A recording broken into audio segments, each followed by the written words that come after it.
আসসালামু আলাইকুম dear viewers, আশা করি সকলে ভালো আছেন। আজকের নতুন ভিডিও সকলকে স্বাগত জানিয়ে শুরু করতেছি। আপনারা ইতিমধ্যে থাম্বনেল দেখেই বুঝতে পারছেন যে কোন বিষয় নিয়ে আমি আলোচনা করব। তো মূল বিষয়টা হচ্ছে যে দীর্ঘ প্রায় রমজানের আগ থেকেই প্রতিষ্ঠানগুলো বন্ধ ছিল এবং রমজানের পর প্রতিষ্ঠান খোলার কথা ছিল, কিন্তু তীব্র তাপদাহের কারণে, অতিরিক্ত গরমের কারণে যে নোটিশটা আসছে, এখন বলা হচ্ছে যে আরও এক সপ্তাহ মাদ্রাসা, স্কুল, টোটালি শিক্ষা প্রতিষ্ঠান আরও এক সপ্তাহ বন্ধ থাকবে।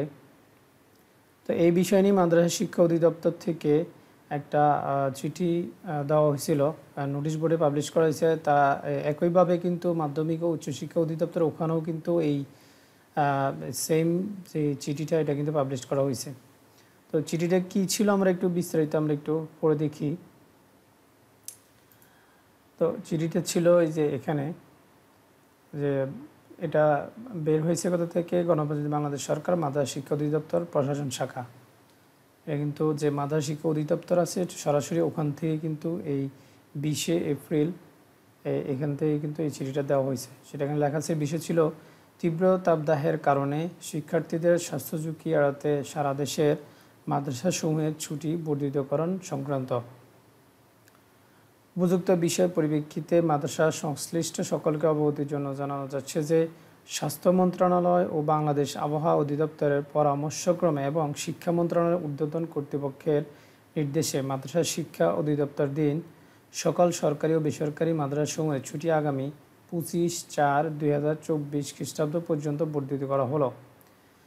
26/4/2024 খ্রিস্টাব্দ শুক্রবার ও 27/4/2024 খ্রিস্টাব্দ শনিবার মাদ্রাসা সমূহে সাপ্তাহিক ছুটি থাকায় দেশের সকল মাদ্রাসাসমূহ 28/4/2024 খ্রিস্টাব্দ রবিবার হতে যথারীতি পাঠদান কার্যক্রম সহ সকল কার্যক্রম চালু করার নির্দেশক্রমে অনুরোধ করা হলো।